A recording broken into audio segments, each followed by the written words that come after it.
Hi, welcome to God Stories today. My name's Chris Thompson. You guys coming?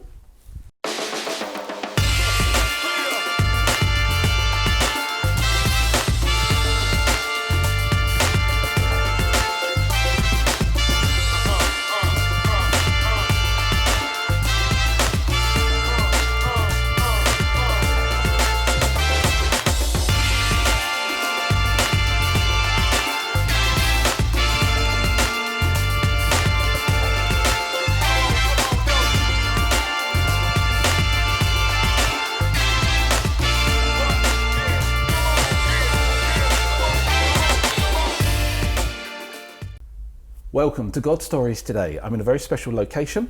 I'm in a former nightclub, which is now part of a church plant in Bradford, led by the Reverend Linda. Can you can you pronounce your surname for me? Maslen. Maslen. Yeah, Maslen. I think I was saying Mazun. I can't quite remember. I was unsure about the pronunciation. I'm dyslexic. And it's a phonic thing, as they say. So I'm here. I'm in Bradford. I'm in the centre of Bradford. I'm in a new wine church plant, and I love the fact that part of their building is a former nightclub, and it gives rise to this wonderful context where I can do the lighting. We've got a guitar in the background here, and it's a real live context. It really is. In front of me over here, I've got Bradford High Street looking out of a great big sort of like glass frontage and so forth. I'll see if I can get some B-roll for you later on. So yeah, I'm here, and it's just fantastic. So I'm here with the Reverend Linda Maslen. That's right. Fabulous. You are. Great to be with you, Chris. Thank you. Thank you for your time. That's okay. Paul Harcourt, the leader of New Wine, he said to me when I interviewed him, I really need to interview you because you've got an amazing God story. So I know nothing about Linda's story, so it's going to be an adventure for me and a journey for me as it will be for you. Before we start though, can I ask you to subscribe to the channel? In subscribing, you are supporting, and please do tell others about it. This is all for the glory of God. It's purely evangelistic, it really is. And also check us out on social media, on Instagram, Twitter and Facebook. Just look for God Stories Today. And as I said, do tell others about it. And keep an eye out as well for information about our first conference. We're hoping it's going to be in October 2021. So keep an eye out. There will be a website in due course, and we're also going to be turning all of our interviews into podcasts as well. So, Linda, again, welcome. Thank you. Thank you. Everything. It's just wonderful to be here. I've been praying about this interview for forever, it seems, because we've had this in the diary for a while. Yeah, we have, haven't we? February. Yeah. If we'd known then what we know now. I know. I know. This has been interviewed in 2020, just in case you're watching this in 5 years' time. And COVID, you know, is still kind of like live and around us. So that's what we're referring to.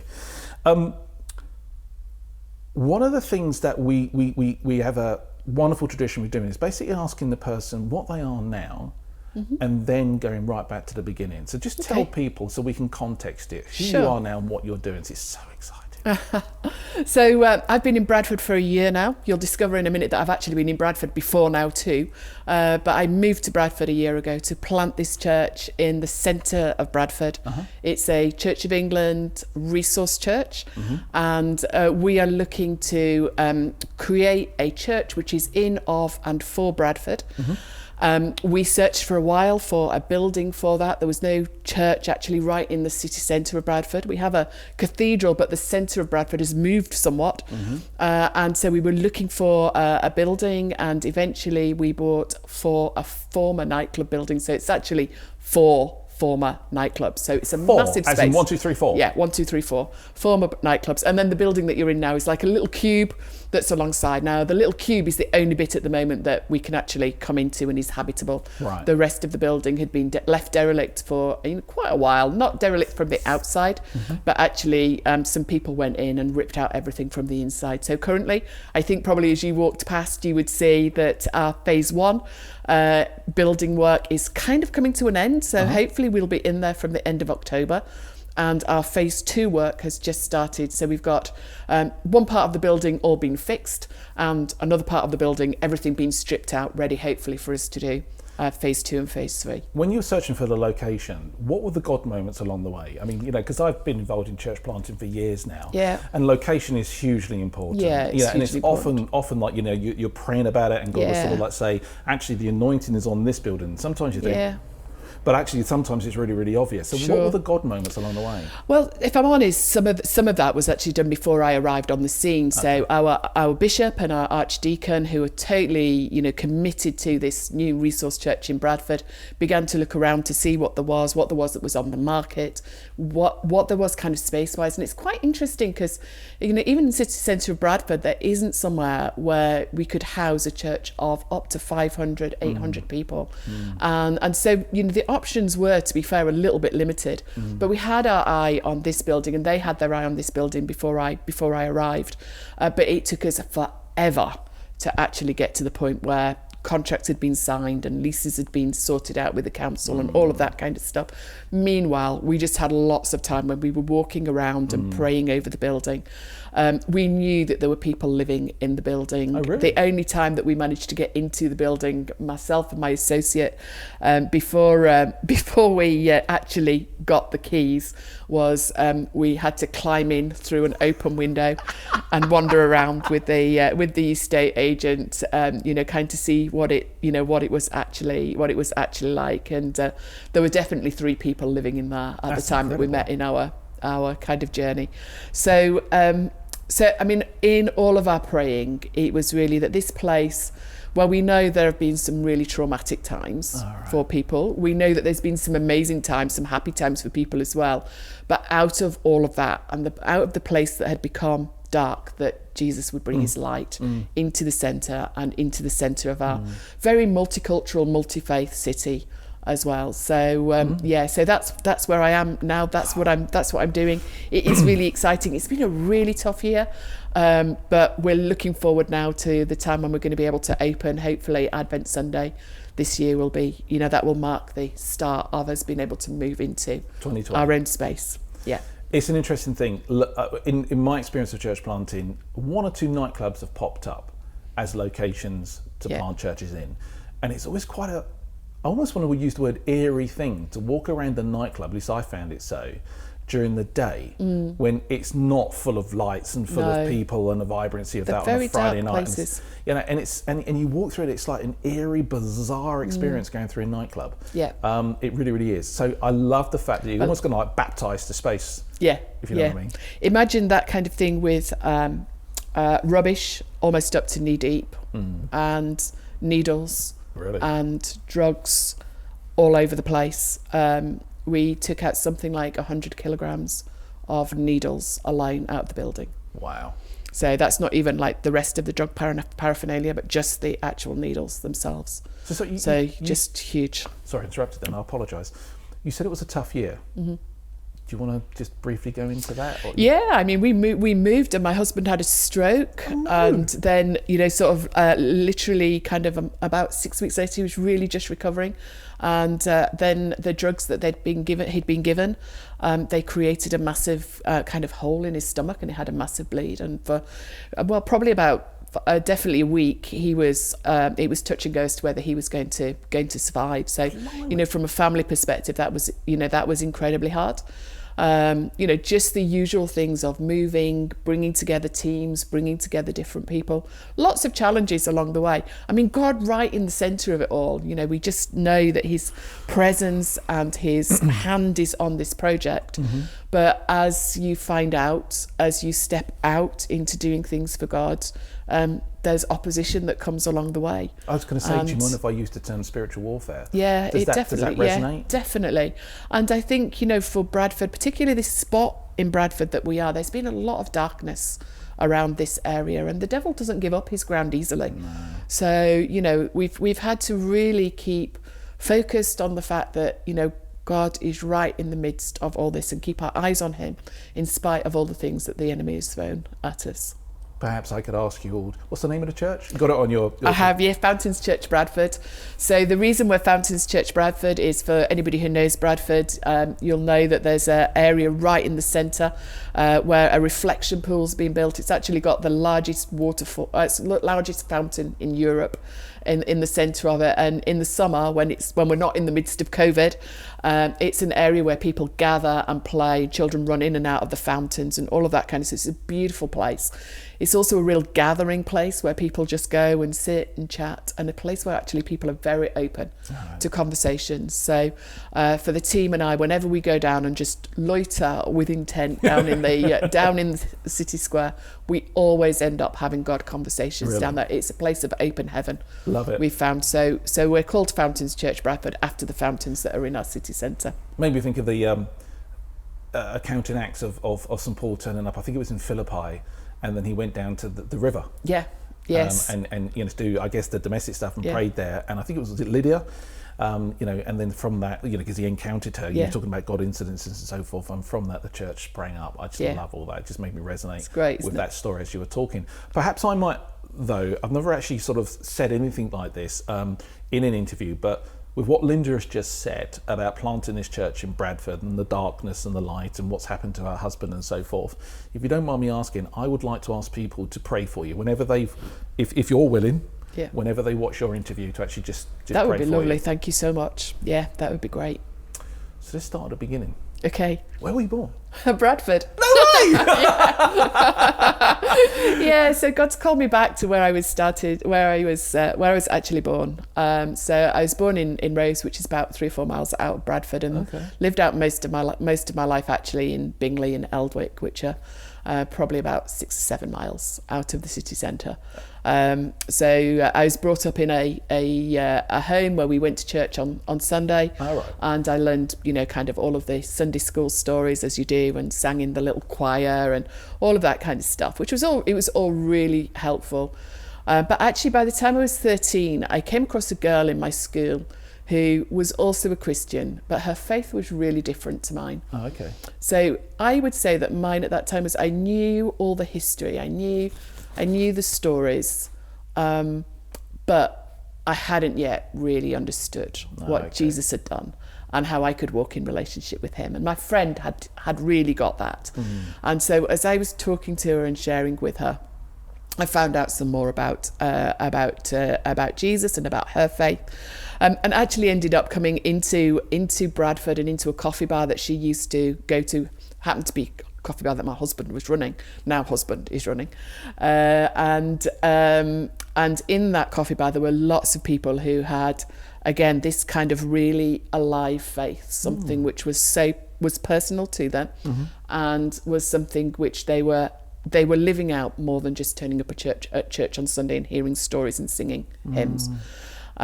So I decided when I was 13 that I was going to follow Jesus. I heard the gospel, heard the story of Jesus and what he'd done for me, understood that properly for the first time, thought, actually, this is something that I want to give my life to. So I actually gave my life to Jesus about 500 yards from where we are now. We've got to go film it. X marks the spot. And then also got involved in this coffee bar and learned that part of following Jesus meant that I needed to share my faith with others. And actually it wasn't about having to do that, it was actually I wanted to, because I'd found that Jesus had changed my life, and so I wanted to share that with others. And so my very first kind of evangelistic escapade, so telling other people about Jesus, again, was just down in the city square where I'm now called back to serve. So yeah, it's really funny how God's kind of drawn things around from where we started back to that same place. God's poetry, I love it. Yeah, absolutely. So as I then began to grow as a Christian, I got towards a stage in school where you have to start and think about what you're going to do with your kind of life and your career. And one of the things that I was really beginning to feel was that God was calling me towards being ordained and being in full-time ministry. But of course back then women weren't ordained.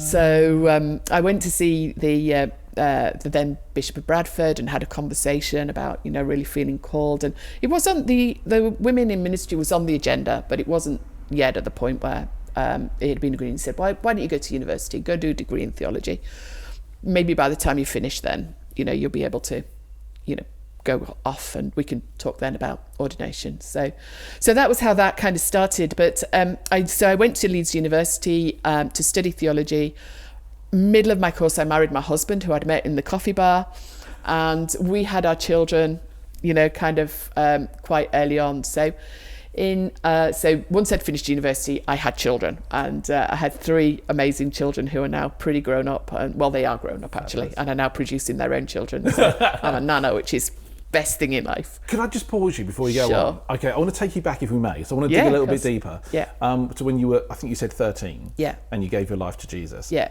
You said that you heard the gospel. Yeah. And you also said that you saw these people Yeah. who became your friends. Yeah. Who had a faith that was alive. Yeah. To an extent that it kind of almost made it feel like there was a new way of being a Christian, or a different way of being a Christian that at that time you actually weren't fully aware of previously. First question, what's the gospel? Okay, well, I guess to everybody, the gospel's probably slightly different, but this is what it meant for me. So it meant for me that the Jesus that I'd been learning about, who sits on the historic pages of the Bible, actually has a presence here today through the power of the Holy Spirit. And actually what Jesus did for me was to be able to move me into a place where I could have a relationship with God, where I could actually know God personally and have him living in my life, active, and allowing him to actually begin to shift and to change things. So it really, for me, was that movement from a story on a page to the reality of the power and presence of Jesus today through the power of his Holy Spirit. What a great answer. That was fabulous. It really was. So it went into intimacy, basically. Yes, it went from pure facts into relationship. Love it. And that's often how I explain to people is actually, we can learn all about somebody, but actually, I could learn all about you. I could, read your profiles. I could watch your YouTube channel. But actually, I don't know you until we actually begin to sit together and have coffee over a table and relate to each other. And the power of Jesus through his Holy Spirit is that I can do that with him today. So no longer do you get this kind of flat image on a page, but now it's an alive image of Jesus operating in and through me today. That was brilliant. Thank you so much for that.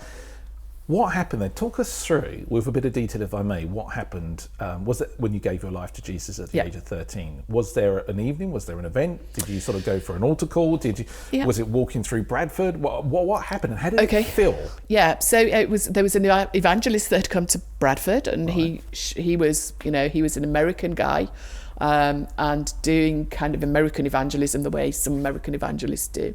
And I was listening to the story. To be honest, it was not really him that had the impact on my life. It was my friend who had really had the impact, because in her I'd seen something that was really different. Right.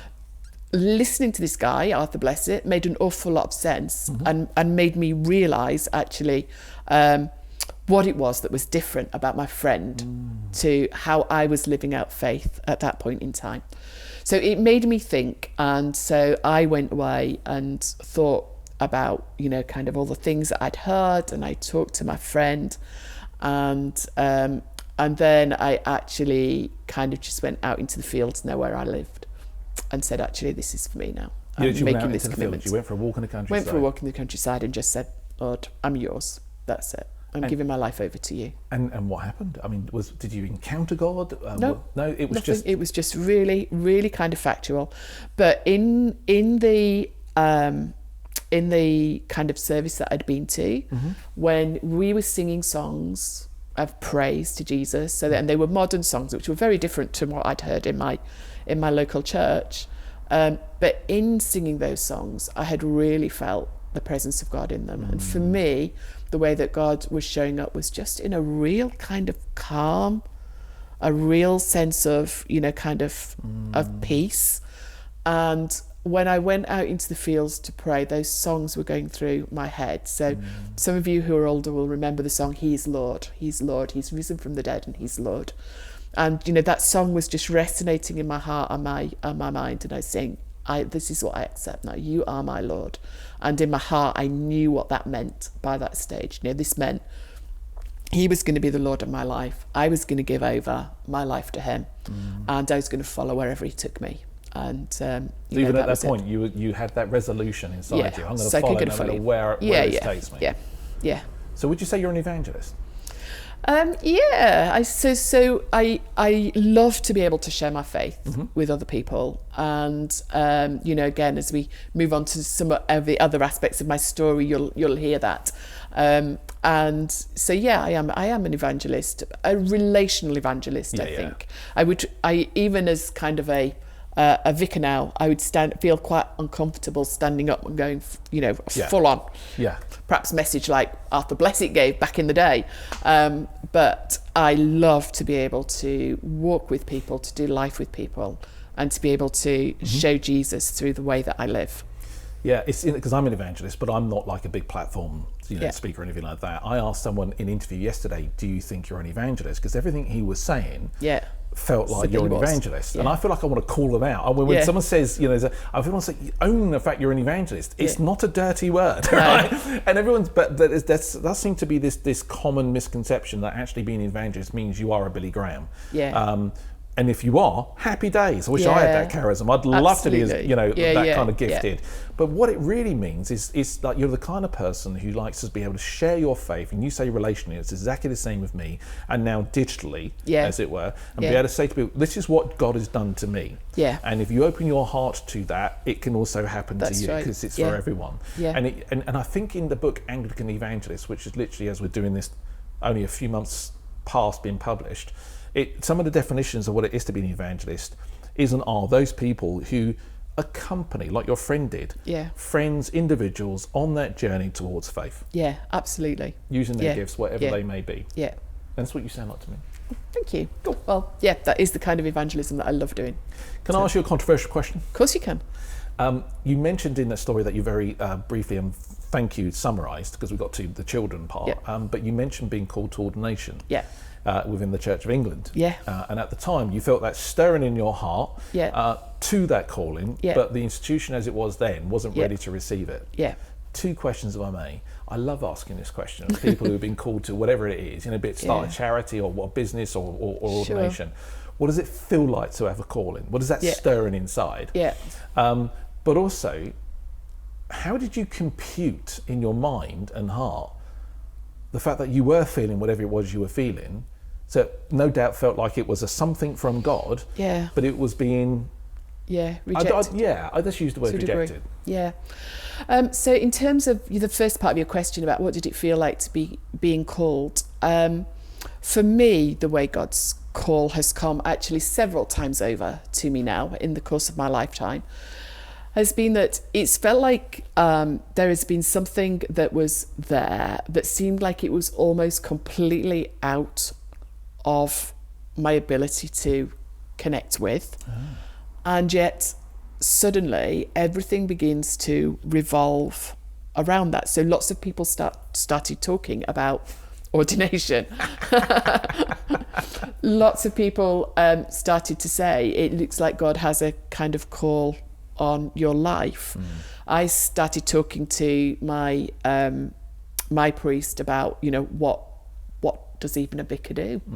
I mean, lots of people don't know what vicars do. Am I still the time? What do you actually do then?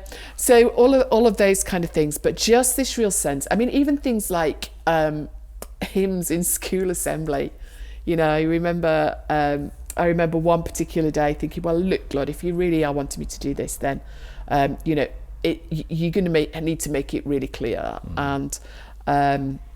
And so this song came on in assembly, and it was all about the calling of the disciples at the Syrian Sea, and it was like, okay, so there really is something in this. So that was kind of the start of it, but then you have to begin to test that out and say, actually, so is this a reality? So having felt that call, it was then like, okay, so who do I need to start and talk to about this? And for me, then it was like my priest, and it was then the bishop, and and obviously further on down the line, this is the same thing that begins to repeat itself, and to the point where actually you begin to knock on some doors, and and they open in front of you when perhaps you think they're going to close. And certainly, when I felt called back to ordination. all the time in my head, I'm thinking, well, somebody's going to find me out. Somewhere in this journey, somebody's going to find me out. Someone's going to find me out. So do I. So a bit dangerous to say that on a video, though, isn't it? Someone's going to say, I found you out. So somebody's going to find me out in this process, and they're going to come back and say, it's not you. But, the reality is, because the call was from God, it was me. That was who, and that also is very affirming in the sense that he wants me because of who I am, not because of who I'm going to be. So I guess that answers the first part of your question. The second part of your question, I was 13, 14, so you are used at that time to being told no. So it wasn't a massive deal for me that the answer was no. There was still this sense that it would happen. So the question was, when the Church of England would say yes to women in the priesthood. And actually for me now, I just am so glad. I mean, God works everything for good, doesn't he? I mean, sometimes we say that really glibly. But I think actually his plan A that's worked out in my life, and God's plans are always plan A, aren't they? Yeah. Somehow he manages to work that through. But God's plan A is actually that I was ordained about 5 years ago. 5 years ago. And I think that what I'm able to offer and what I'm able to do now is an awful lot different to what would have happened had I been ordained back in the day, having done my degree at university, or even as soon as women could have been ordained deacon and priest. So I think God's used, the other space in my life to do, and to recreate me and to build up, or to allow me to build the gifts and the experience that I have that brings me to this point today. And I would not have had that back then. Thank you for that. That's really wise, to say the least, and it's really important for us to marinate on that as individuals, perhaps, who have been maybe called to do who knows what, really. Chronologically, how did it work out, though? You say that was about 13, 14 and all the rest of it, but when the C of E, which is what we're talking about, did give the thumbs up to women being ordained, how old are you? Did that sort of coincide quite nicely by any chance? Or so actually what happened was I finished my university course, had my kids, but then I walked away from God. So actually I got, it wasn't really an active walk away. So I was going to church. I'd taken my 3 children to church along with Dave, and actually we were still in Bradford, and it just became really tough. Actually, what was tough? Life was tough, So I'd got 3 children under 5, so actually getting out of the house to get to church was a massive effort. I bet it was. And I was beginning to work in the workplace, no, I wasn't. Sorry, I wasn't beginning to work in the workplace. I was at home with my kids, but somehow God just kind of it just got hard. Yeah. And so a couple of things kind of happened at church, nothing mega, but just enough for me to go, I don't really want to go. So we just gradually withdrew. And it's really interesting, actually, because nobody ever followed us up. Really? Yeah, we'd been really, really engaged in the church. And it's something that, I make sure that I try to do in my own churches now, is to make sure that, people don't have that opportunity to just wander away. Drift away, Obviously, for some people, they make decisions to move on and all of those kind of things, and that's okay. But we just kind of disappeared into the ether. And in that time then, I had, I think, 6 years at home with my kids, and then I stepped into workplace and began to a little bank that was set up called First Direct in Leeds.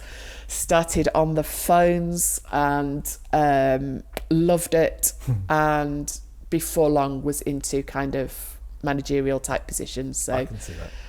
But did God feature at all in that? So God featured when I wanted God to feature. Oh, okay. So I never turned my back completely on God, but I definitely was not following him in the way that I had been following him, or the way that I follow him now.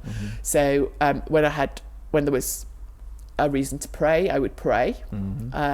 But that wasn't like any form of rhythm. That was, I need something, so I'll pray about it. I don't want to make a wrong decision, so I'll pray about it. But we weren't involved in any churches or anything like that. Did you feel anything in your heart? Did you feel God saying, come on? No. No? No, I was totally caught up in following my career at that point in time. Right, So, and my kids and family. Yeah, yeah. So, you know, life was full, and my career just really flew. So I think in the space of about 8 years, I went from being on the phone to actually being a customer service director, and then into kind of senior ops management. So, so yeah, my career just really flourished, and I had a great time doing that. It was, you know, in actual fact, it's very, very similar to leading churches, because everything's all about people. Yeah. You know, so the roles that I had were all about managing large groups of people. So, you know, for instance, my biggest job was for HMRC. I ran their contact centres and inquiry centres, and in my team was 10,500 people. How many? 10,500. I was going to say 10. It's really difficult to comprehend, isn't it? One of my call centres was actually in Bradford, so I kept coming back to this city. So that kind of took up my life, and I really loved it. It was, you know, again, I've been really blessed in life. God's been really good, even when I wasn't following him. Bless. God's been really good. But we came to a point in our lives then where our children had grown up, and they were starting to go off and do their own thing. And I guess as lots of married couples do, we got to the point of saying, well, actually, is there any point us staying together? Oh, right. Because actually in our lives, you know, we'd ended up, you know, quite divergent. So I was away doing my job, and then, you know, having, you know, being with the children, and, you know, Dave and I would kind of, you know, glimpse at each other every now and again, kind of thing. You are, sorry. Yeah, who are you? And yeah, so we got to that point where actually we had that discussion, you know, do we actually go our own separate ways? You literally had that discussion. We literally had that discussion. Wow. But in having it, actually, it was really interesting for me anyway. It really polarized what was kind of going on. And I remember just sitting in the chair at home, and it was actually Dave who'd raised this question. And, you know, in our marriage, you know, I was always the one who was more in control, and, you know, I felt really quite aggrieved that it was him who'd brought that question rather than me. Oh, right. But in that, yeah, I remember then just sitting down and going, that shouldn't have been Dave bringing that to me. It should have been me bringing it to him. And then actually, it's like, I made a commitment to, when I married Dave, that I would stay with him for the rest of my life. And I made that commitment before my family and my friends and before God. And that was suddenly when God began to break back into my life again, because it was like, what shall I do in this moment then? What do you do when your husband's just said, essentially, shall we separate? What do you do? And I thought, I need to phone some of my friends.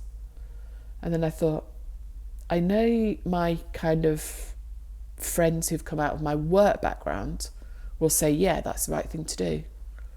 And I thought, oh, that's not right. So I actually picked up the phone to some of my Christian friends who hadn't heard from me for like 20 odd years, probably didn't even remember who I was, other than the fact that I was Dave's wife. And from there, God began to intervene in a really beautiful way. What happened?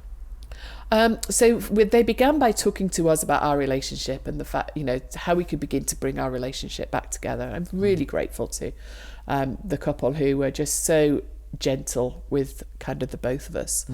And so that was where we started. And then the fact that God was re-entering our lives meant we had to really start and think about, you know, should we go back into a church somewhere? So we began to go to their church.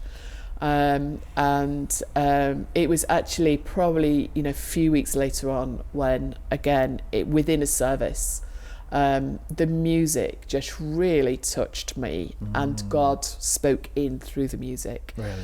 And I just realised how much I had missed God, and re-gave my life to him in that moment, and then had to start and rethink, well, what does that now begin to look like for us, for Dave and I, and we were able to journey kind of together from that point back into, you know, our kind of relationship with God. So we didn't stay in our friend's church for very long. It was a church that was a beautiful church. There were quite a number of our friends there, but some people would be really surprised at this, but I do have a kind of little bit of a core which says Church of England all the way through it. Right. Even though I've been in, I've kind of spent time in quite a number of free churches, I do love the emphasis that as Anglicans we have on scripture and on tradition, and the breadth of what you're able to do and believe within an Anglican church, but also the kind of the framework within which we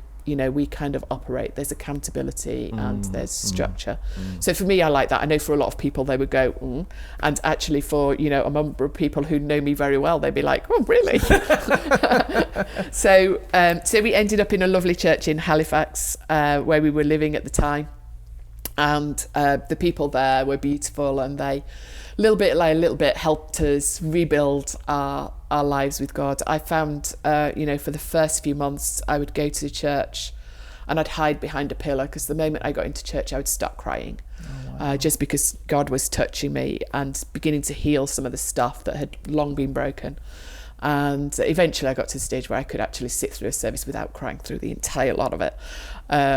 But in that time, God was doing something in terms of rebuilding the Linda that was quite broken inside, and had actually been quite broken for a lot of years. Do you want to talk about that? What was broken? So I think it was, my dad left me when we left our family when I was very little. I was 5, and my mum, dutifully took up, bringing up 3 children. But those kind of things affect you quite badly and quite deeply, and leave wounds on your heart that almost you hardly know that you've got. But I know now that was actually driving quite a bit in terms of, when I was in the workplace, I worked really hard. I was a real workaholic. Right. I think had I been in a bit different kind of environment, I could really easily have become an alcoholic or addicted to drugs. Right. I was addicted to, kind of the workplace and, to constantly bettering myself in order to do better. It was never really about money, although in the work environment, because of the way things were, the money came with that, but it was about kind of constantly doing more, and that drives in itself things in you, and certainly drives the people around you perhaps in ways that you wouldn't want it to. So particularly for instance in my family, so God was gradually kind of beginning to put that kind of stuff back together for me, helping me to understand far more about him. Because when you've not had a dad around, you don't really understand God as father. It's like, well, if God's like my father, then that means that actually when the going gets tough, he leaves and leaves my mom with, kind of 3 children. So what does that say about fathers? And what does, what does it mean when he says to me to call him daddy, Abba? My daddy was never there for most of my life.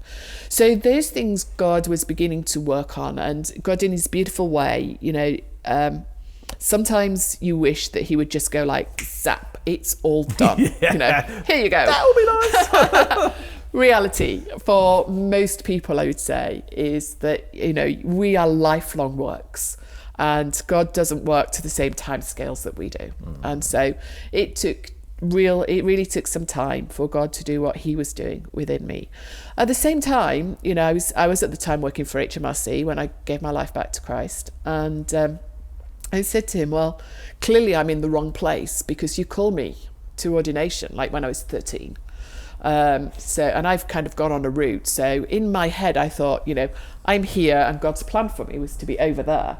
So, God, how am I going to get from here to there? And actually, in those moments, I remember God, really quite clearly saying to me, it wasn't audible because I don't really hear the audible voice of God, but I just have a real sense of what he's saying sometimes, not all the time by any stretch of the imagination, but sometimes. And this was just one of those moments when I felt him say, you're exactly where I want you to be. Really? Yeah, you're exactly where I want you to be. So, well, that's really interesting. So, how do I then begin to live out my life as a senior director in HMRC? I'm a tax collector. every time those stories came up in the Bible, I'm like, it's me. So that really made me think, and that was actually when I started to go to New Wine, and I began to go to some of their leadership stuff, but there was nothing being said about how you're a Christian in your workplace. Oh, okay. So I then kind of went, well, we need something about this. We need to know how do I live out my faith in my workplace? So I was at a particular leadership conference and spoke to one of the leaders at New Wine and said, you realise there's a big gap in what you're doing here. There's nothing here about how do you lead in the workplace. And they were like, that's really interesting. Could you go and find out? And when you found out what there is available, could you bring it back to us and share? So that was how I ended up really quite involved in New Wine, was because it was like, go away and do the research, come back. And like, you know, I'd been back following Jesus for probably about a year, and I was stood at New Wine the following year talking about how to bring Jesus into the middle of your workplace. So it's interesting how God kind of works things. But it's also evidence to that. And don't lose where you are in your train of thought. Yeah. But it's interesting, you said a moment ago that God had said to you quite clearly, you're exactly where I want you to be. Yeah.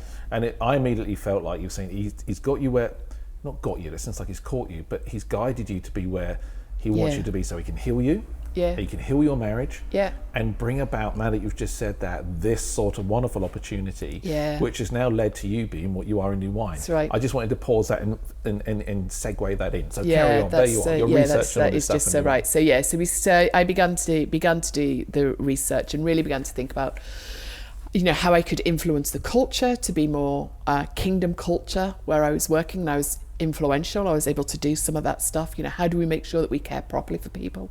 We don't use them, you know, all of those kind of things. But also, how do you, as a senior leader, begin to share with people the love of God? And, you know, I found actually quite easily that you could offer to pray for people. So somebody would phone in sick to tell me that they were poorly, and I'd say, okay, I'll pray for you. And interestingly, some of those people still phone me today or message me today and say, will you pray? And it's like, okay, fair enough. You literally do that. You're in this secular environment, HMRC, and you'd say to people, I'm going to pray for you.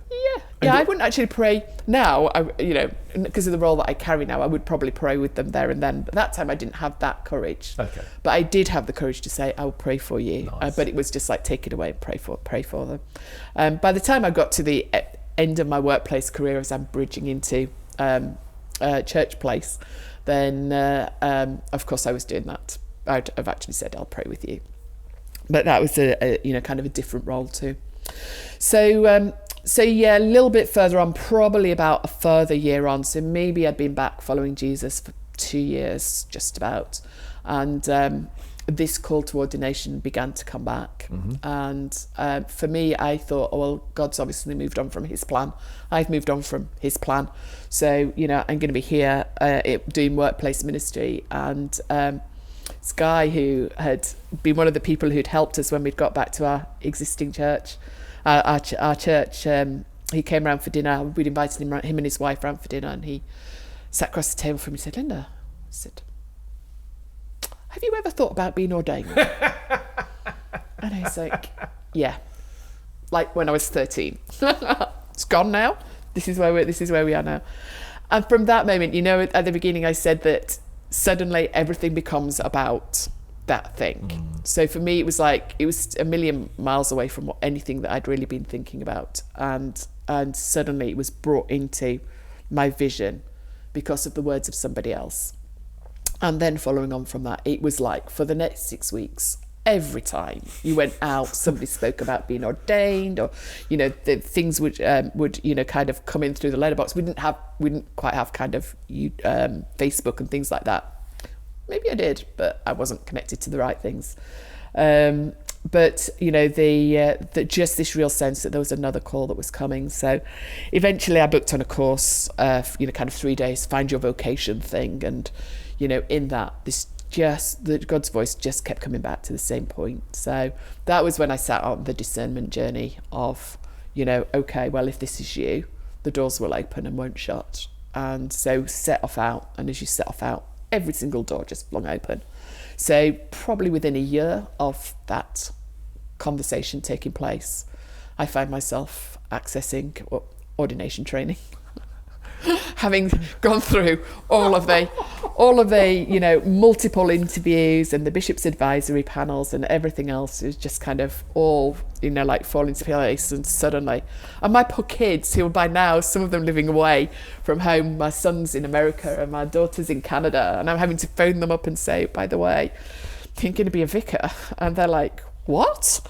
Because for them, they'd actually never really been brought up in our faith. So you're accessing, should I say, ordination training now, and you're on that route. How did that feel in life? There you were. You're this sort of like, in some sense, businesswoman, but you're a banker, as it were. Oh, you're a tax collector. That's the word you used. Tax collector, former tax collector, now a regional director in New Wine. I love it.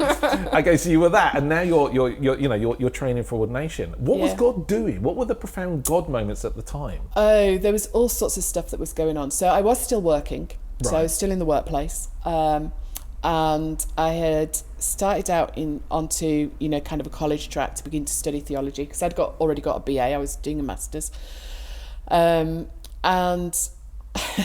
actually God started something else. It was really odd. So just before we'd got to the point of God saying that. God calling me back into ordination. I'd begun to work with a food bank that we had in Halifax with my husband. Dave, when we'd got back into church, he was really desperate to help the poor. And he started to go down to this food bank right at the beginning when food banks were just starting. And he loved it. He loved being with the people. It was all new, and I went down and saw the stuff, and I was like, I know that I have to give, and I was working so I could give. So I was like, right, I'll give money. But I went down. Every time I went down, I just hated it. I found it so hard. To connect with people who were down there. And yet this food bank was doing really well, and so I thought, right, well, my role in this is to give. How Dave did you find it? So I've got to interject. I do apologise for interrupting you. I really don't like doing that. But you are a people person. Yeah. You've described yourself as the tax collector, as someone who was able to lead a group of 10,000 people. Yeah. And pray for them when they're poorly. And people clearly were warming to that. And you're a people person. And yet you're in a food bank and you're finding it hard to connect to the people. I found it really hard. It was particularly the very kind of chaotic people. The thing that I think is, as I look back, is that actually my heart had become quite hard towards people who were on hard times and who were struggling. See, my background had been quite poor in a lot of ways. I now know that it actually was not as poor as I thought it was, but it was quite poor. And I'd been able to, through education, step out of being in a position of poverty to actually being in a position of plenty. Right. And I'd come to that point where I thought, actually, if I can do it, anybody can do it. So as I was trying to connect with these people, I was trying to connect with them with my hard heart that was actually, you should be able to do better than this. I didn't mind at all giving. The giving of stuff was fine. But it was like, why can't you just make the step change? You need to make the step change. And, that is me thinking back now. I didn't think that at the time. So one particular day, I was writing an email to my vicar, and I was giving him the update on the food bank, because my church had backed the food bank, and Dave was really involved, and I was doing something for the newsletter in our church. And so I wrote this email jollily away saying, these are all the updates on the food bank, this is how many food parcels, and this is what they need. And then at the bottom I wrote, and just so you know, I'm feeding this back from Dave, because what were the words I used? I can't actually get involved. I can't actually get involved because I can't connect with these people. That was the bit. I can't connect with these people, was what I said in the email. And then I put, bye, Linda. Sent off the email. And in that moment, God spoke right into the depths of my heart. I remember the moment so well. And he just said, Linda, you can't connect with my people? Ouch. Oh, it was such an ouch moment. Oh, I burst into tears because I suddenly realised, the horror of what I'd said. This is part of the healing work that God was doing in me, in terms of, this heart issue that, probably stems back from my dad leaving and all of those kind of things. And, he'd like just spoken right into the centre of one of those wounds. But of course, God never does that without beginning to do the rebuild. And in that time, then he said to me that he wanted me to get involved with the food bank. Okay. And it was like, okay, I don't know what I'm going to do, but I'll have to do something because God's asked me to do. So I went and spoke to the people who'd organised it, set up a prayer thing, because that was what they felt. They said, we've got next to nothing of Jesus in the food bank. We give out food, which is following the commands of Jesus, but actually there's nothing of him in the centre there. So why don't you set up a prayer team? So I said, okay, that was well within my abilities. I can do set up. I can encourage people to get involved. I can create rotas. I can get T-shirts printed. I can do all of those kind of things. So that was what I did. I set up this prayer team, and so we started to pray for people down at what we call the drop-in, the food drop-in centre, and God started to answer the prayers. No, what happened? It was just like whatever I prayed for, or whatever the team prayed for, God did. Examples? Healing of backs, healing of feet, provision of housing. There's one guy who came in, it's just so tragic. He'd lost twins that day. They'd miscarried, his wife had miscarried. And God didn't fix the twins, but God just came and was present in that moment. What, you felt God's presence tangibly? Yeah, just tangibly, that sense of his peace falling on this, great big Irishman who was just crying bucket loads. And so it was really interesting. And, I could pray for one thing in my church prayer team the day after, like pray for a back to be healed, and it wasn't healed. Right. Pray for it in the food bank, and it felt like this kind of sense of God was so close to these people. It was a hotline, a hotbed of God. It was. It really was. And then, of course, people wanted to know about God. Right. Because if you're healed by God, or you feel God's presence, you need to know, don't you? Yeah. What's this about? So people started to come to know Jesus. So I was like, great, let's get them all into church. So take them all into church. And that was hilarious. What happened? Well, it was from my perspective. Now that I look back, it wasn't quite hilarious at the time, but it was things like, there was a particular girl who I'd connected with quite early doors. She was the same age as my daughter, and she'd been badly abused as a child. This was when I realised that I wasn't really poor at all. This girl had been badly abused as a child. She'd got children to her father. It was just a really sad situation. She was on every drug known to man, and she was selling her body. And, I'd connected with her. And so I took her into my church, and my church was a lovely church. They were they'd helped heal us. They were really family friendly and really kind, and they loved this girl. And as she came in, but she would do things like, when do you learn, for instance, that if a preacher asks a question, you don't actually answer that question in church? Yeah. When do you learn that actually the set that the worship band have beautifully crafted is not well interrupted by somebody going and telling them that they don't like that song, could they have another one, please? I can't be honest, I quite like that. So I quite quickly learned that there was quite a lot of translation that needed to happen between church and people who had no church kind of background at all.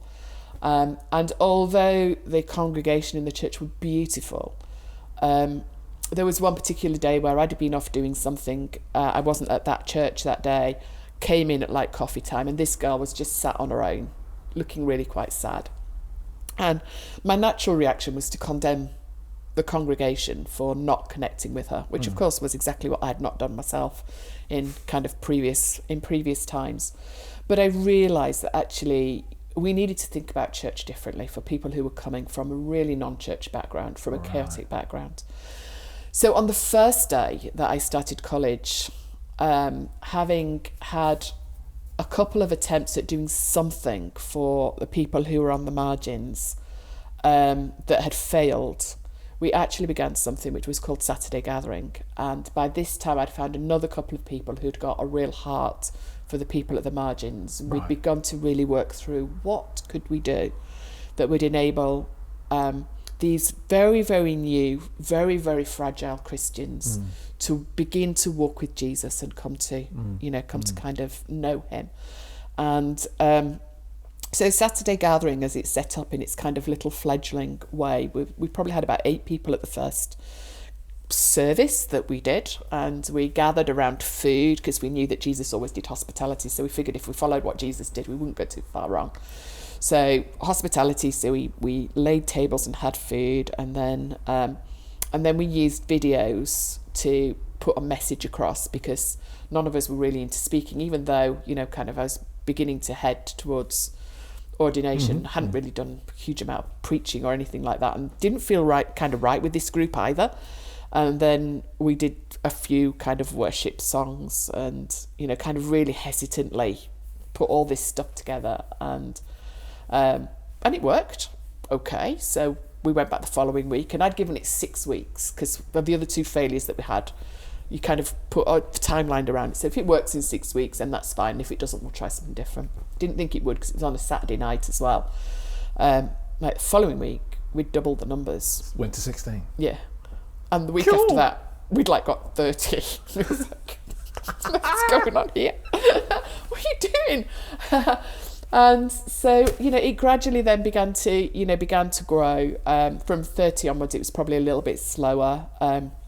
What we found was the connection with the food bank meant that actually people were coming, they'd come for the meal, come for the food. They enjoyed the conversation around tables, because often people who are on the margins, they don't sit around a table and have, you know, kind of food in the same way as we might have Sunday lunch. And that was what was in my mind. It's actually that kind of sense of, you know, coming together as family around the Sunday lunchtime, and that time to discuss the week that's gone and the week that's going to be, and all of those kind of things. But we'd clearly hit on exactly what God wanted, because in it, God really began to move and to shift. And, you know, the kind of upshot of that, the beginnings of that church, is if we did a quick jump to the end. I mean, obviously there's like a million stories in the middle, but by the time I finished, we'd baptized 170 brand new Christians. That's so cool. Through the whole time. Many of those now are in other churches. You know, kind of some of them would still be in Saturday gathering if we weren't in COVID land right now. And lots of people sent off to rehabilitation centres, lots of people having changed lives. Lots of sad stories along the way. You know, I was just looking last night at my time hop on my phone, and, you know, a guy that I baptised 2 years ago, he got clean, he was amazing, he was doing so well, and then a sudden relapse had him take, you know, drugs, and unfortunately he died because he took too many. So, you know, but amazing stories, and he knew and loved God, and I know he's now celebrating with the Father. So that started just as I started college. So it was really interesting, because I'd always been really interested in, you know, this kind of sense of what's church like outside of church buildings. Yeah. But I hadn't really got a great imagination about what that might begin to look like. And it just kind of happened. So it looks like your entire ministry now then has been shaped by that experience. Church for those who are non-church, church for those who are on the edges of society and so forth, which I'm sensing is what Fountains Church is about. Yeah, we're very much about kind of mission and planting. You know, we're planted to plant, so, you know, we've planted ours this year, we'll plant again next year. And all the time thinking about how do we reach those who don't yet know Jesus. We love that in our church we've got some people who followed Jesus for a long time, and we love them to bits as well, of course. But for them, you know, most of them have come because they see that we're going to be really missional and really wanting to kind of to reach out right from the beginning. So how did the new wine position come about? You mentioned that you'd had a conversation with someone about, there's not much here for the people at the workplace, and they said, well, go research, and then you're in. Yeah, absolutely. I mean, how did it come about, and could you let the viewers know, what does it mean to be a regional director for New Wine? Yeah, okay, of course I can. So the regional director came a little bit later, actually. So initially I was asked to be a trustee on the board, so to bring the commercial knowledge that I had into the board itself, which was great fun. We went through a few challenging times as trustee board over the time that I was there, but I really enjoyed doing that. And then I'd been working for quite a while with the person who was the regional director for the North Eastern Yorkshire, doing stuff locally in terms of, you know, connecting with church leaders and sharing with them and setting up events and going to, you know, all of the stuff that New Wine kind of does, because it's brilliant. And then Laura, who was in the Northwest, took a position down in London. But she was a Londoner, to be fair. So she moved from the north to the south. She moved back to her home. So she's kind of okay. And at that time they said, would you be willing to take the regional director role? So I said, well, I would love to, but I can't be both a trustee and a regional director. So we agreed that I would do the regional director role and I would stop being a trustee. So I kind of went from the governance side, which is obviously the trustee role, to now much more the kind of working with the network, working with church leaders, trying to enable them to connect with people who can help them in areas that, you know, that they need help and support with.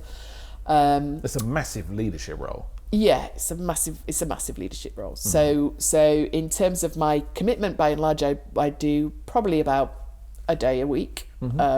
If you average it out over the year, of course, it doesn't work out so beautifully that it's a day a week. It means that sometimes it's like 2 weeks at a time, and other times it's, you know, kind of a little bit less. But a lot of it is around connecting with the leaders and it's networking them together, because I don't have all the knowledge. I'm still quite new at this role myself. But I do know quite a lot of people. And so we create mentoring groups and we will perhaps speak at celebrations, help people within the network to create celebrations. Basically, so that what we're doing is really raising the spiritual temperature across the North East and Yorkshire. We, of course, all have a heart for North East and Yorkshire being God's, and, you know, seeing God's kingdom, grow here. But, you know, doing that and experiencing the power and the presence of Holy Spirit, and, you know, from that place of power, being able to share, from that place of just being, you know, kind of caught up in God's love, being able to share, again, not from a place of, you know, that sense of I ought to be doing this, I really, really ought to be praying more, I really, really ought to be sharing my faith more, but from that place of actually I just can't help it because I love God so much, how could I not tell you about him? Yeah, that's one of the things I love about being an evangelist and church planting and everything in between. Actually, it's like, you know, you see people come to faith and they just can't help but tell other people about Christ as a result. And I just love that. You know, at the moment, I don't know what it's like. Well, you are, bless your hearts, it might be vibrant, but I've worked in some areas of the church that haven't been so vibrant, and actually doing evangelism and sharing your faith has been something that it's pretty much the vicar does that. We don't do that. We're on the hospitality rota, which is great and it's wonderful. It's vital, actually. It's really vital. But, you know, it's got to translate into sharing our faith in some way. But when you see someone who's really come alive in their faith, they can't help but tell others. Absolutely. I can't believe I've just experienced the living God in Jesus Christ through the power of the Holy Spirit. It's real. It's the answer to everything. Wow, I've got to tell everyone. I just got to do it. And exactly. It's the most exciting thing. And that was very much what was going on within the Saturday gathering context. Was, you know, that actually people were coming along, and I would say to people sometimes, so why have you brought your friends along? It's like, well, why wouldn't I? So, you know, this is my family. Like, and often, you know, Saturday gathering was the replacement family for, you know, the families that had been lost, often through, you know, all of the addiction stuff that had gone on. And, you know, so what we found, and, you know, I hope this is valid in most kind of contexts, is that people connected with the family and then realised that God was at the centre of the family, and then wanted God because he was the centre of the family. So you've got this, you know, kind of, you know, belonging before believing. I'm pretty sure in Saturday Together we never got quite to the behaving one that well. Well, I'm still working on that one. Yeah, me too. I'm still working on that. But it was, you know, nonetheless, it was good. It was really interesting to, you know, watch that kind of playing out, that people would feel a sense of belonging, and because they belong, they wanted to bring other people in to belong. That's amazing. And then, you know, they come into that place of believing. You talked about the Saturday Gathering, being a regional director. You're now ordained in the Church of England. You worked for HMRC beforehand. This is quite a big question because it spans everything. Okay. But I'm sat here and it came to mind, so just in case it's a prompt. Okay. It's quite simply this: what are the most profound God moments throughout that time? They could be quiet moments, but they're profound. They could be angels flying in the sky, you know what I mean? But not necessarily. You know, it's so, you know, I don't know, whatever comes to mind first perhaps is what God might want you to sort of like say, but what are the most profound God? It could be healings, it could be restored relationships, whatever you think.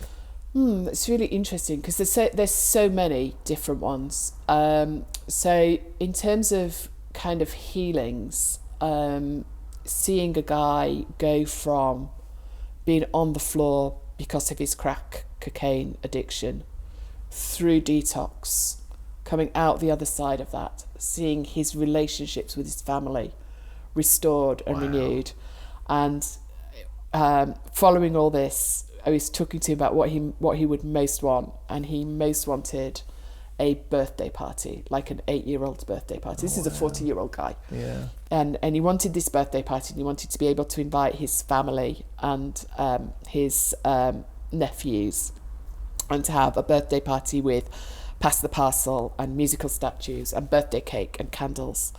And, you know, that was just an immense moment to see that come together, because in that moment, in fact, in the moment, in one of the moments of the party, I heard this guy's dad go over to him and say, "I'm so sorry for what I did to you." Wow. And, you know, so for me, that was just a whole profound moment of the beauty of God taking the brokenness of a person, putting them back together, bringing people back around them, and then the connections and the restoration going on between. That was just immense. So that would definitely be one moment. Being ordained, you know, that was amazing. I don't have a massively high view of priesthood.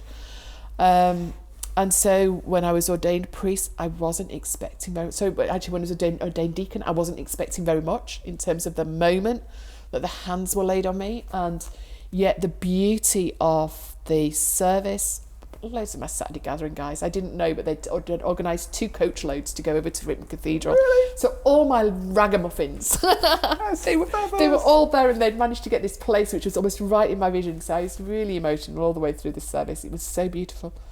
But I wasn't imagining that there would be very much that would happen in the moment that hands were laid on me. But to be honest, I was really glad that I was kneeling down. Oh, really? Because if I hadn't been kneeling down, I'd have been laid out on the floor.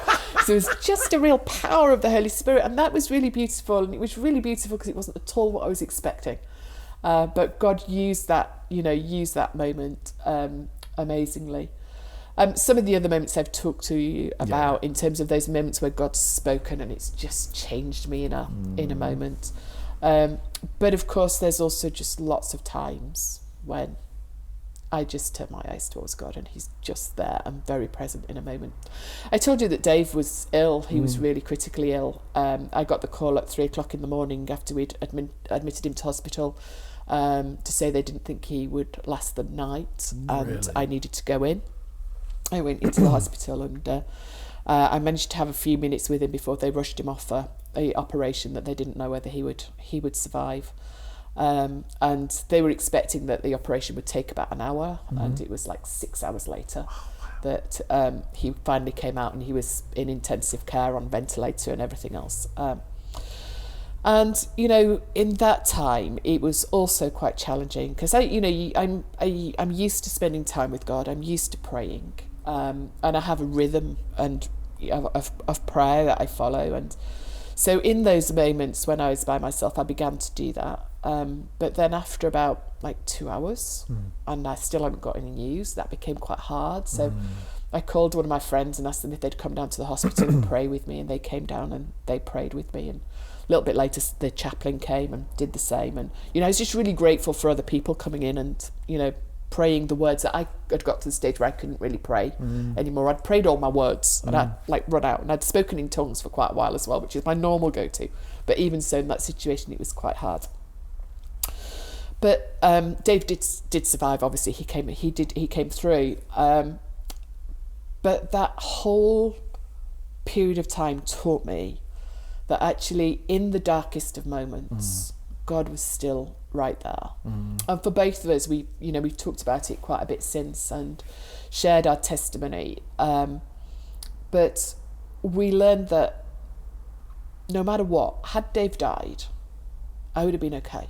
Yeah. I'd got to that point with God where it was like, I could say to God, if Dave dies, that's okay. I really hope that he lives. I really wanted him to live. It wasn't that I wanted him to die.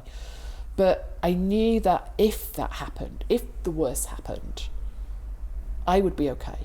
I mean, and I knew he would be okay. Mm-hmm. And when I talked to him, he was like, I was the same, you know, in the moments that you were there, you know, and I was in the bed, basically in and out of consciousness. So he doesn't remember terribly much about it at all. But he had that comfort that he knew that he would be okay. So resurrection hope at its most powerful, exactly, isn't it? In life and death. But also that I would be okay. Yeah. That God had got me. And so, you know, that has meant as we've kind of come through this year and coming out the other side, once you've got that as like a foundational understanding, it gives you, you know, kind of quite a big freedom. So it wasn't like just an individual moment because it spans a while. But that was, you know, again, just something really profound in terms of my understanding of God and my relationship with God. And I guess, you know, my kind of relationship with the earth and with heaven. Is there anything more about your God story that you'd like, that we might have missed? I think I've probably told you quite a lot about my God story.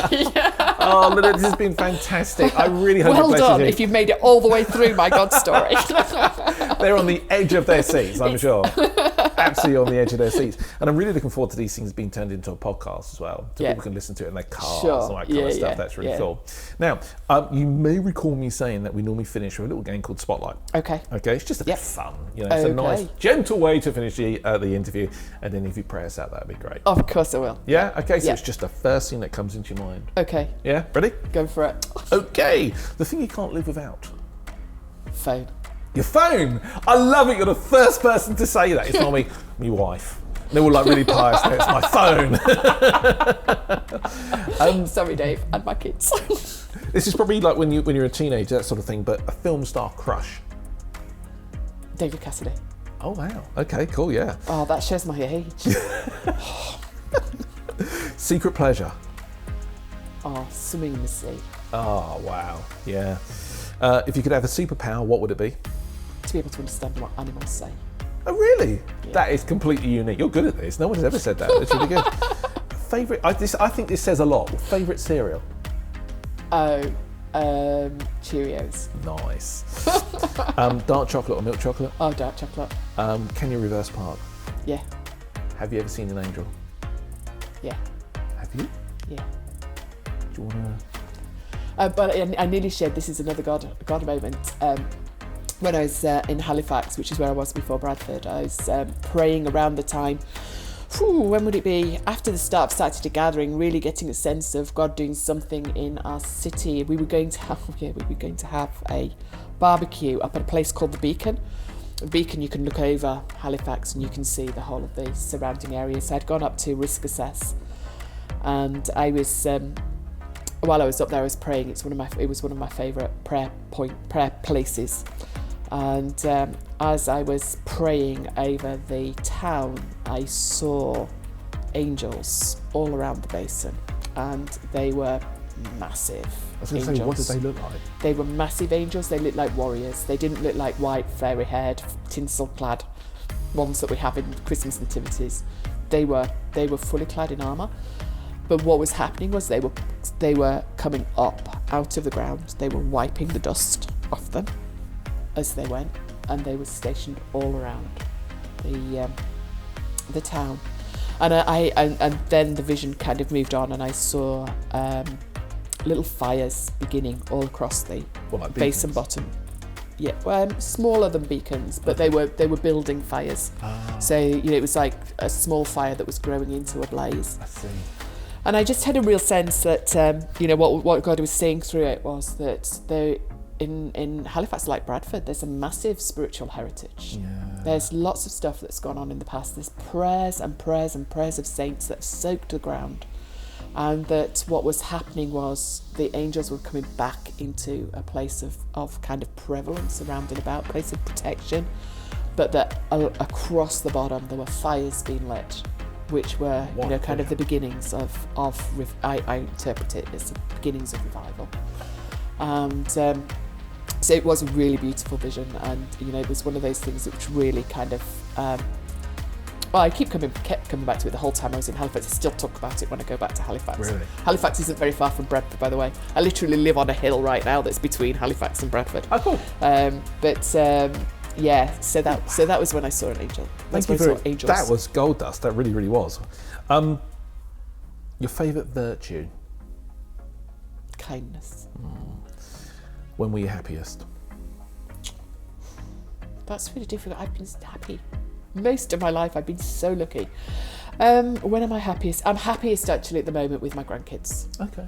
So when my 3 grandchildren from Canada come over for Christmas, and I have those 3 and my 2 from here and my kids, that's really when I'm at my happiest, is when the family's all around. That's lovely. Coming into land. You're in heaven for the first time. I love this question. You're in heaven for the first time and you meet Jesus face to face for the first time. Unless someone like you already has, right? What's the first thing that you'd like to say to him? I love him. I would just run into his arms. Bear hug. Bear hug. You kind of probably answered the second question. You're in heaven for the first time and you meet Jesus for the first time face to face. What's the first thing that you'd like him to say to you? I love you. Done. You're in heaven for the first time and you can throw a dinner party. Oh, wow, that'd be amazing, wouldn't it? 3 or 4 people, round table, anyone from history. Okay. Who would they be?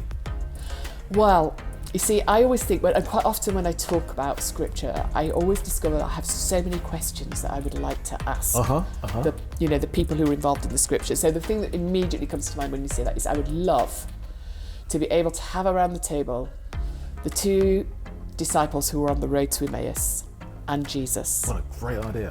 And I would love to be able to say to them, what did you say, Jesus? How did you interpret the whole of the law and the prophets to those 2? How did you do that? Wouldn't that just be amazing to have Jesus' take on the whole of the Bible? Well, that'd be brilliant. To the point of his resurrection. That would be a pretty cool dinner party. They really would. I don't think I get to eat very much. When people answer that question, I often say to them, "Can I wait on you guys so I can actually hear it?" I'm gonna be there. Okay, last question. You're in heaven for the first time. Who's the first family member you'd like to meet? Oh, that's a good question. So this is thinking about my family members that have gone before me. Yeah. Okay, I think my nana. Yeah? Yeah, she is really formative in my life. Am I allowed to ask her name? Doris. Respect to Doris. This should be gold dust. Bless you, it's been great talking to you. Thank you, I thoroughly enjoyed it. And again, I hope it blesses so many people in years to come, not just when it goes live. Yeah. Would you mind praying us out? Of course I will. And just to say, if anybody wants to talk anymore, or you want to know anything more about Jesus, you want me to expand on anything, just Google search my name. You'll find me on the interwebs. Connect with me. I'd be really happy to talk some more, pray with you, whatever. What a wonderful thing to say. Okay, but let's pray. Yeah. Heavenly Father, thank you so much for the journey that you have brought me on. I thank you that step by step you have held me and you've led me and you have guided me and you have guarded me. And I thank you, Lord, that that's not just me, that's for every single one of us who turns our hearts and our minds and our lives over to you. And Lord, I pray for all the people who are listening in. I pray that you will be really present to them, that maybe even in this moment, in the same way that I met you, in the quietness of my heart, that you would begin to meet with them, that you would give them that beauty of your peace, that beauty of your love, and that your joy. And for those who are seeking, Lord, that you would just fill their search that little bit more, point them in another direction, I pray. So Lord, would you bless us and would you keep us and would you turn your face towards each one of us? Would you smile on us and would you give us your peace? And Lord, would you send us out as a blessed people to be a blessing to the world that needs you so badly? In Jesus' name I pray. Amen.